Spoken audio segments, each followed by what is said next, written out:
more and more I find an interest in looking for these new varieties which are giving us the opportunity, the chance of making sort of, I think, what could be better wines in a more marginal climate. And it's really interesting being here, Rebschul Freitag, this morning. It is not even the end of August yet, and yet we have some vines, just a selection of vines showing fantastic colour, really good development, and this is very interesting for me.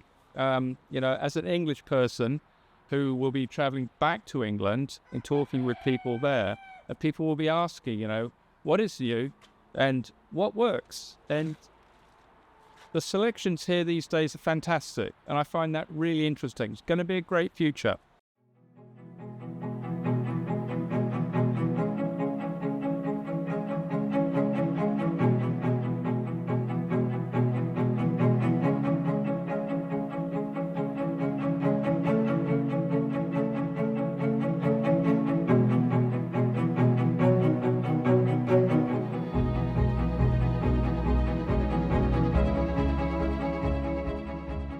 Well, that's a good question.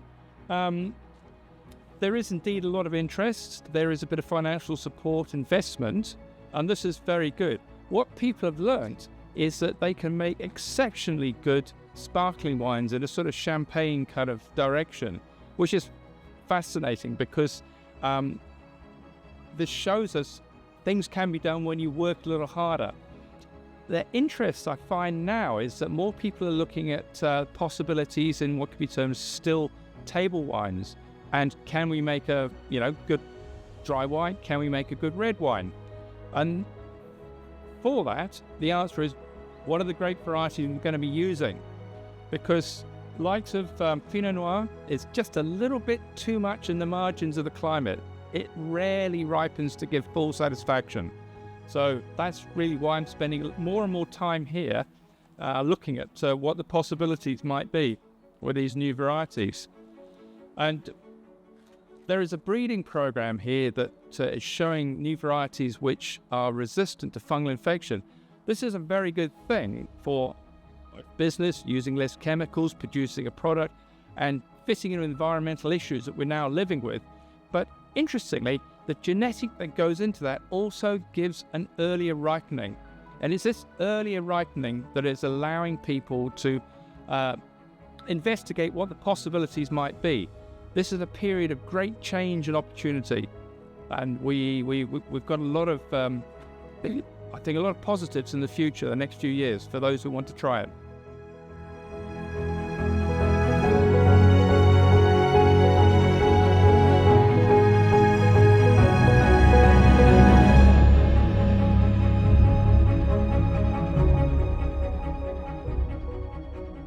Well, in the last 2 years, Volker Freitag, Rebschul Freitag, has gone to the Vineyard Magazine show and it's had a stand. And it's been absolutely mobbed by hundreds of people who want to come and taste the wine. So that seed is now sown. I don't think there's a lot of actual real research is going on generally in the UK. Whilst there are some trial blocks that have been planted, there's not many wines that have been made from these new varieties. But in the next year or 3, there will be a lot. And this is going to be very interesting when people come together and start discussing, what is it? How did you make it? How does it compare to the existing ones? Because, there have been varieties that grow quite well, like Regent and Regent and perhaps Rondo. But that's a little bit like talking about the technology of cars from 40 or 50 years ago. They have a genetic. They come from a breeding program. They come from a history that's so long ago that we've moved on from that. We're moving into an area of greater potential because they've got a better breeding program.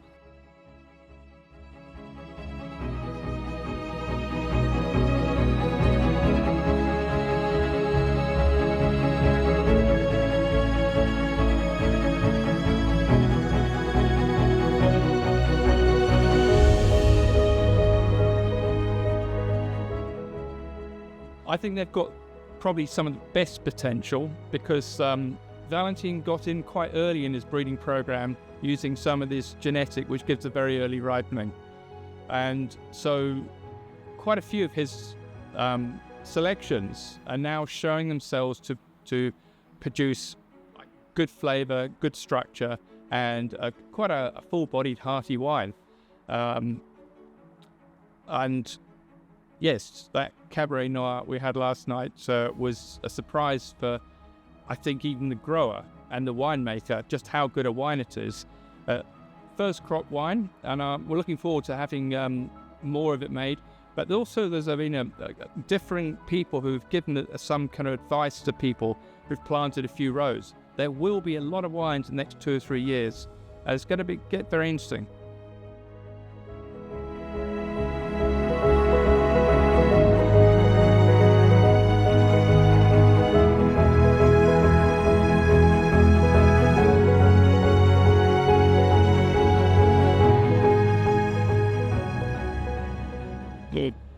The answer to your question is like classic Vitis vinifera. We can say it rarely ripens. We know this for a fact. And I mean, that's not going to change. This is a little bit like saying, can you grow tomatoes? Well, of course you can grow tomatoes, but I mean, do they have all the kind of sweetness and the full flavors and things? You need something to help you. What is helping the world of winemaking will not be keep repeating things with Vitis vinifera. We've actually got to put in a little different genetic that gives us very early ripening. And these varieties do ripen a whole lot earlier. Actually, that's a little bit false when I say that, because whilst they can ripen earlier, what really happens is you pick them about the same time, but they have a greater, longer period for building up more structure, more colour, more body, more depth, more interest factor in the wine. And that's the interesting thing. With the super clean leaves that don't get lots of little fungal infections and things are going to hold the vine back, you can leave the vines out there for longer and the grapes have a greater chance of building up that concentration in the wine. And we do like, especially a red table wine, what can be termed as that full-bodied character, the tannin, and there's more satisfaction, I think.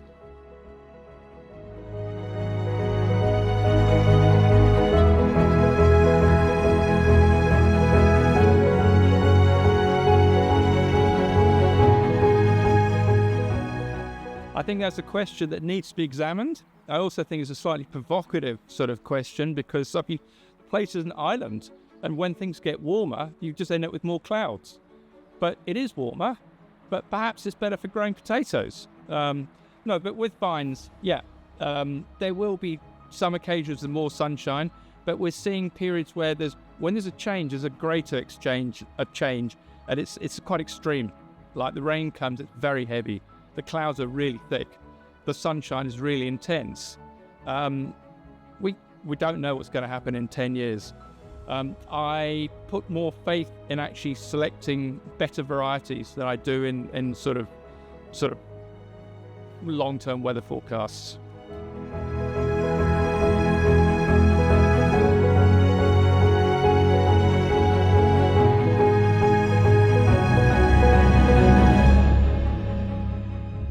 I have been very impressed with this Cabernet Noir, and certainly Sauvignac's been planted. We're looking forward to see what happens there.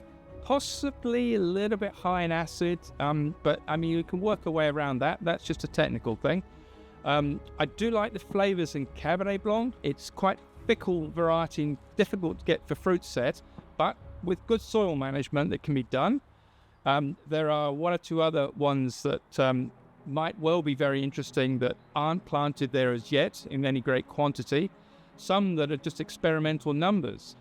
And the answer to that question really is to come to somewhere like Freitags and taste some of the sample wines that they have and some of the research wines that they have, and perhaps walk the vineyard blocks that are the source of the budwood and taste the grapes on the vines.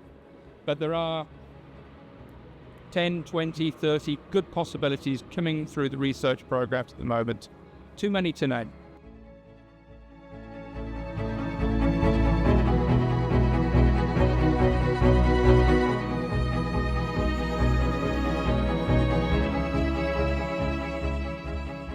the Nordic countries, starting with Denmark, going north.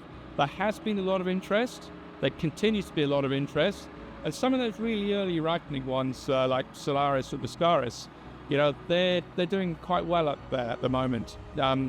There's a lot more planted than most English-speaking people are probably aware of. They're not just little trial blocks. There's some larger plantings which are going to begin a lot of attention. No problem getting a training with the winemaking and then adapting things a little bit. The winemaking will be good. The equipment will be new.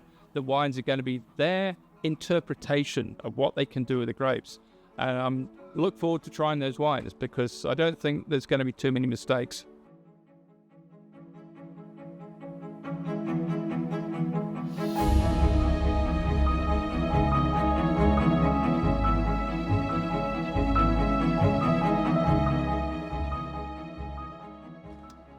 Just taking a walk down a supermarket sort of aisle and looking at all the new products. If you look at the alternative products for milk, they go away from dairy, and there's any number of possibilities of milk that's made from different beans and nuts and things like this. And this indicates how people are happy to have a change, particularly if they've got good information to support this, or possibly there's some kind of medical reason that they might have preference for that. But with terms of wine, yes, there's going to be traditionalists, and there are a lot of traditional people who say, I like a good Burgundy, it works for me, I don't want to try anything else. Fine, you keep buying your Burgundy, not a problem, because there's going to be more people coming through, perhaps younger people, perhaps people who have traveled, perhaps people who've just got a range of experiences, and these people are open and more receptive. The UK is nudging towards 70 million people now. They make a tiny fraction of the wine they drink. It's a wine drinking nation. In that number of people, there's going to be hundreds of thousands who are well happy to receive new options in winemaking.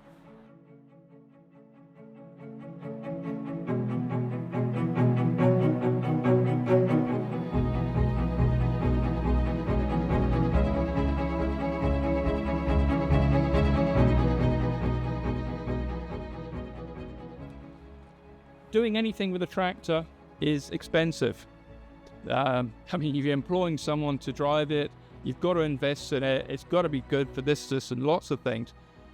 Starting to add chemicals into sprays and going through time and time again to spray. So to reduce a lot of that work and have something which at the moment you can probably get away with just a couple of some relatively simple sulfur sprays a year, is a big saving financially. And that's a good thing, but we can see for certain that some of these new varieties also have unusually large crops. So we know that we can just manage that down a little bit to try and get a balance of kind of like quantity and quality.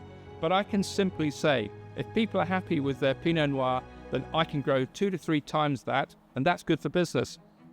Choose some of these new varieties, and the business prospects are looking much more favorable.